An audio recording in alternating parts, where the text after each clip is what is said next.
welcome to Bake Along number 38. I'm Sarah from Beurre Pastry Shop, and today we are making milk and cookie cups.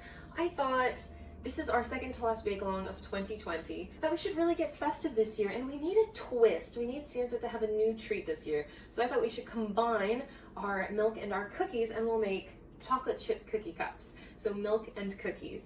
We're going to be making a pretty basic chocolate chip cookie dough. We're going to bake them in mini muffin tins, and then we're going to fill it with a Russian buttercream. A Russian buttercream is a sweetened condensed milk-based buttercream, and I thought there couldn't be something more perfect than this.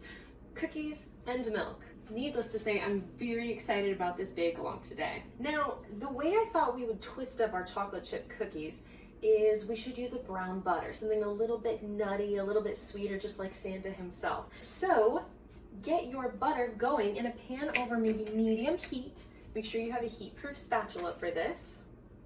My butter's already beginning to melt. Now, brown butter is when you cook butter long enough where the milk solids, and those are sort of the little white bits you'll see separate out, those milk solids actually begin to turn brown.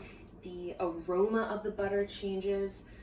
You could probably do this solely by smell, but looking is generally a good idea. Once you overcook your butter, you really can't go back. So this is going to happen in a process. First, our butter is going to melt, then out come the milk solids. We need to cook off a lot of the water. So it's going to start foaming and fizzing. It's going to come to a point where you can't see anything. You have to sort of move the butter around in order to see the bottom. Right after that part is when we're going to see those milk solids browning. If you've never done this before, fear not. It is not complicated at all. And practice makes perfect. If you're super nervous, you can just use melted butter in this recipe. That'll work great. I'm pretty sure we've browned butter in a bake-along before, but I can't figure out what it was. Okay, while this melts, what I recommend you do, mise en place, get everything else all ready. This won't move very quickly, but you've got time, why not? So get your dry ingredients, your all-purpose flour, baking soda, and salt, get them in a bowl together. You can put both of your sugars together, and if you have dark brown, works great too. Get your egg, vanilla, and your heavy cream in a container, and then I put my chocolate chips in a cup. You don't really need to do that. But that way, when it's time to actually stir together our cookies, we're all set. And give your dry ingredients a whisk. Ooh, my butter's starting to steam. I can hear it crackling. Perfect. Now I have to say, my pan cooks things pretty quickly, so it's okay if you're behind. You can just pause the video and we'll all bake along together. That way we can bake along at your pace. Sort of the beauty of pre-recorded videos. Though I do miss the live question and answers and clarifying points. I have gotten a lot of great feedback that recorded videos are easier because you guys can pause and double check yourself. All right, I see my white milk solids in the bottom. It already smells amazing. I mean, if you like the smell of butter, wait till you smell brown butter. I also brought a cookie scoop to the scene. This will just make measuring out the dough equally a little bit easier. And every mini muffin tin is a little bit different, so your yield may vary a little bit from mine. The muffin tin I'm using today is actually really deep compared to standard mini muffin tins, so I'm probably going to get fewer cookie cups than you. You don't have to stir this continuously, but it helps you catch it if it's going brown too quickly. So mine is foaming. That's perfect. It's crackling. Ooh, it's just on the edge of browning. That was very quick. This pan cooks very quickly. Okay, my butter's browned. I'm gonna remove it from the heat so that it doesn't go too far off, and we'll start our cookie process. You can see this marvelous browned butter. I recommend you allow it to cool for maybe 10 minutes, and then we'll get started on our cookies. Okay, now that my butter has cooled, it's time to continue. So your first step is adding in your sugars, both your brown and your granulated sugars. And we're gonna do this by hand today because it can be this simple to make chocolate chip cookies. You just have to pay attention and be a little bit patient. There is a key here, I think, when making chocolate chip cookies with melted butter.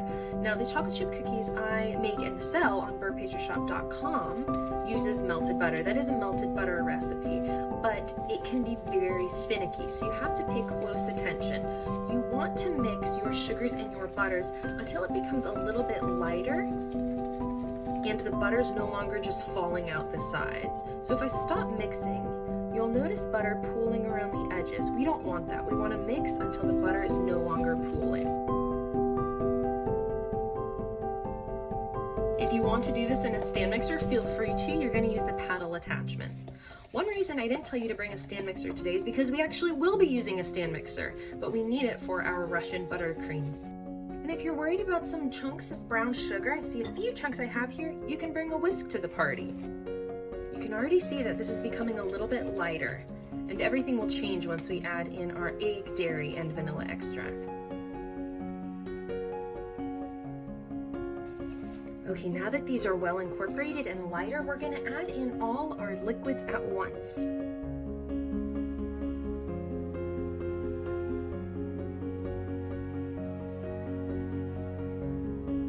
Now allow your mixture to rest for 3 minutes and we'll come back at it. Okay, now that our mixture is sat for 3 minutes, you can see it's a little bit thicker. We're going to do that process one more time.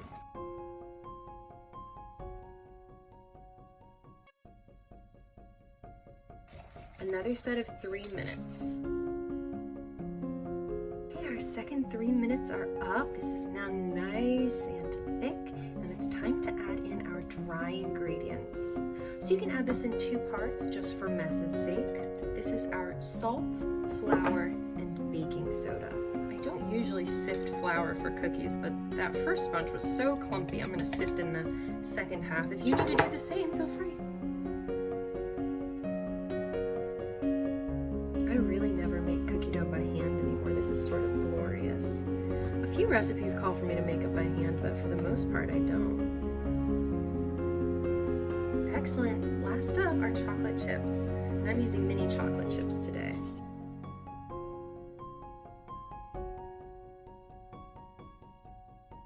Okay, pop this whole bowl into the fridge for about 15 minutes to chill out, and I will meet you back to load up our mini cupcake pans. Okay, my dough's been resting for about 15 minutes now, and we've got 2 more sort of prepping points here. 1, preheat your oven to 350, and then take your mini cupcake, mini muffin tin, again, mine is pretty deep, and give it a spray or a grease. Just a light grease is good. I say that and then I hold the nozzle down for 10 seconds.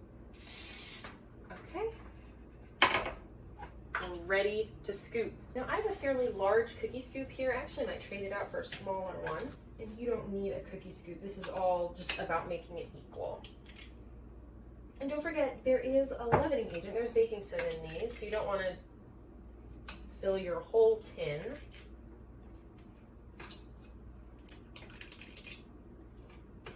This is probably about 2 tablespoons, this scoop. Maybe a tablespoon and 3/4 of a tablespoon.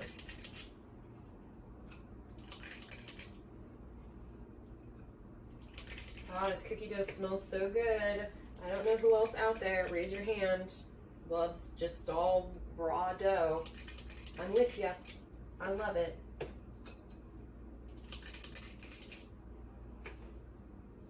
And honestly, you really don't need to spread this yourself. If you're really nervous, you can give it a little bit of a push down.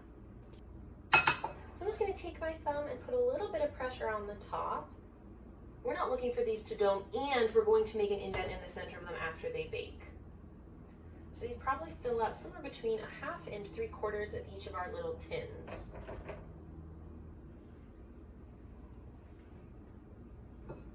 Killer brown butter chocolate chip cookie dough. Now everyone on earth recommends you do not eat raw cookie dough. I don't recommend it. My oven has not quite preheated, so I'm prepping for my buttercream. I would never recommend you put anything in an unpreheated oven. It's just not gonna bake evenly. A lot of times if your oven is preheating, that means the heat source is coming from different places. For instance, at my parents' house growing up, it was always a huge thing whenever someone left the oven on preheat, you'd know, because the top would be baked and everything would be raw because that oven preheated with top and bottom coils, and then to maintain the temperature, it would just use bottom coils. So just know that, let your oven preheat. For the buttercream, you're gonna need a mixing bowl, stand mixer, and the whisk attachment, or if you wanna do this with a bowl and a hand mixer, that totally works. Okay, my oven just preheated, in they go. We're gonna take around 12 to 15 minutes. I'm going to flip them halfway at the 6-minute mark to give them a check. We do want the edges to be brown and set, but the centers may still be a little bit loose, and that's okay. That's how I like to bake all of my cookies. That ensures that they won't overbake and they will be cooling in their pan. So that means there's a little extra time for them to cook.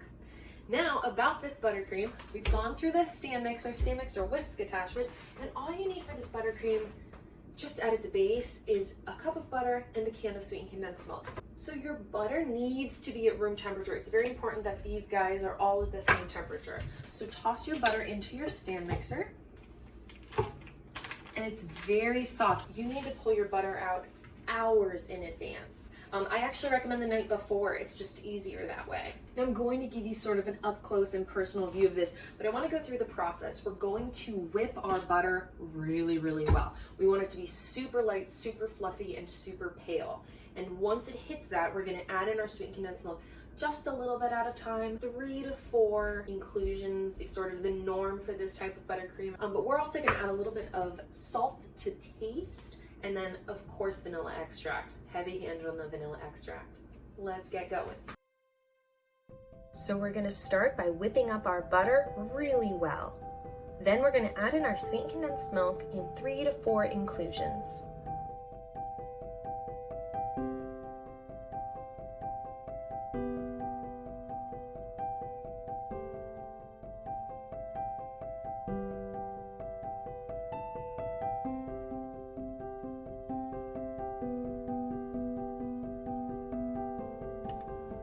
It's always good to scrape down the sides of your bowl every once in a while. We want all of our butter equally whipped.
Right, oh, this buttercream is just absolutely luscious. Look at that. Now I love my vanilla, so I'm going for 2 teaspoons of vanilla extract and then just a pinch of salt, and then we can taste it and see if we want to adjust. Really don't want to over whip this, so I'm stirring these in by hand, very gently. Gorgeous. Let's give it a taste. Is that the best buttercream I've ever had? I want you to know how amazing you guys are.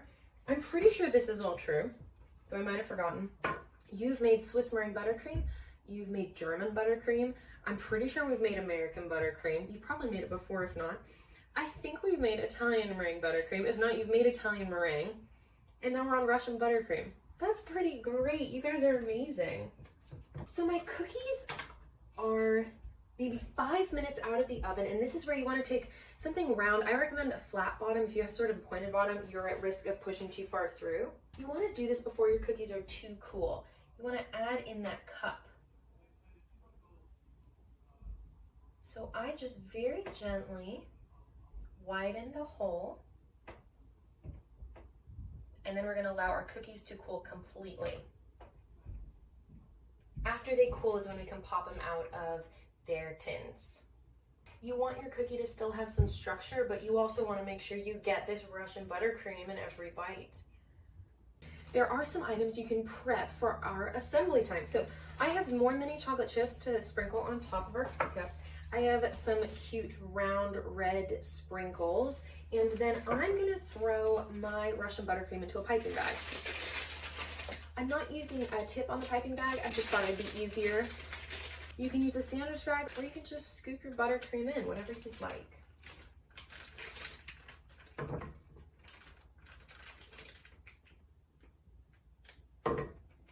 Now again, if you're new around here, I fold the bag over my hand, and then I essentially sort of wipe the frosting on the bag against my hand, and it creates a nice little barrier. Then you can use a spatula or a pastry scraper and just push it to the edge. And if you're really nervous, you can always rubber band the edge. Otherwise, all of this buttercream will come down once we give it some air, somewhere to go. Now I wanted to show you getting them out of the molds, because this can be tricky. My pan is still a little bit warm. The first thing I do is I take an offset. You can use a knife. I recommend grabbing an offset. Purchase an offset. It's a perfect kitchen addition to every kitchen. Trust me, you're going to use it all the time in ways you never expected. So take your offset, small offset, and run it around just the edge. Make sure everything is loose so your cookie cup doesn't fall apart, and then just gently ease it right out. Perfect. Look how lovely and golden that is on the outside, but still nice and soft on the inside. And these are still a little bit warm. I don't want them to do any more cooking in the tray, so I'm easing them all out right now. And if you lose a cookie cup, heaven forbid you try one. I'm almost determined to lose at least one of these so I can take a taste. I ended up with 18 cookie cups. Again, my mini cupcake mold is a little bit deeper than the standard mold, so you actually might get a full 24. Okay, I know I cracked one of these. I gotta try one. I have to try one. They smell so good. Browned butter chocolate chip cookie cup. Oh, come here. Well, excuse me, cookie cup. That's perfect. Though the grease in the pans is obviously incredibly helpful and necessary to get them out, it also gives the outer edge just the slightest sort of crunchiest, chewy crust, and it's delicious. Give yourself just enough off of the tip of your piping bag so that you can pipe these beautifully. And I'm just gonna fill each one. Now, if you want to use a fluted piping tip to do this, you absolutely can. I really wanted it to be more sort of like milk. The idea is our cookies are paired with a sweet condensed milk buttercream. So I really want this to sort of flow like milk.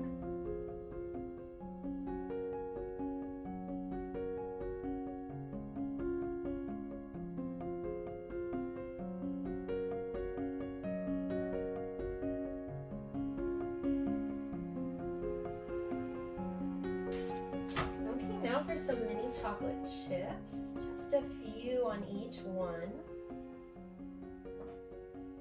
I think I've talked about sort of baking skills that I don't have, and one of those includes sprinkling. I'm very bad at sprinkling things. I don't know why, I swear it's a skill. It's the same as if you've watched any video that involves me egg washing, I always mention I'm very bad at egg washing. So seriously, if you're good at sprinkling, if you're good at egg washing, good for you, have confidence in it. Not everyone is. And I do this professionally. And would it really be at Christmas time if we didn't add just some red sprinkles in honor of St. Nicholas himself? I'm not sure we've used sprinkles in anything except the kids edition where my nephew came on and we made cake batter marshmallow cereal treats. Cake batter marshmallow cereal treat ice cream sandwiches. That was super fun. Okay. And isn't this a nice portable dessert? Individual servings for this Christmas, and something I think the kids would have so much fun with. They can help with each part of this. Voila. Okay, it's definitely time to try one of these bad boys.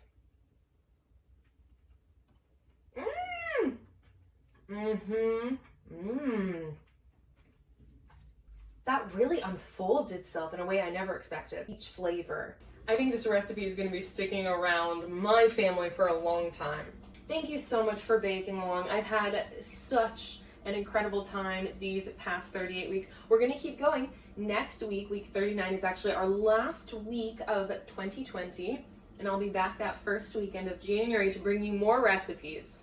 If you are local and looking for local delivery, you can head to the site beurrepastryshop.com/online-ordering. You'll find a huge menu, dessert, breakfast, savory items, whatever your fancy. Delivery within a few miles of our Menlo Park kitchen is complimentary, so make good use of that. We are still taking Christmas orders and gift box orders. If you are nationwide or shipping nationwide, beurrepastryshop.com/nationwide-shipping. Make sure you get your shipping orders in by December 14th so we can make sure that everything arrives before Christmas. And if you've been joining as a baker, thank you so much for continuing to bake along. It's truly wild that I've been able to do this recently, so I really appreciate it. For all full recipes, everything we've baked so far, you can head to the blog, beurrepastryshop.com/blog. And if you're looking for a specific recipe, there's a little search bar, just search for it, quiche. Week 8, quarantine quiche, and it'll pop right up. I now also have it broken down into 3 sections, so if you're looking for something breakfast, something for dessert, or something savory, you can just click on one of those and browse all recipes. You'll find a full ingredients list, the attached video, and then a recipe with links to helpful parts in the video. I hope you enjoy this recipe. Let me know how it goes. Let me know if you get your kids involved. I love hearing about it. If you have any questions, you can always message me on social media or use the contact page on the website. I will see you next week for our final bake along of 2020. I have a very special surprise, and it will be another holiday themed bake along, so get excited. I'll see you then. Until then, keep baking. Bye.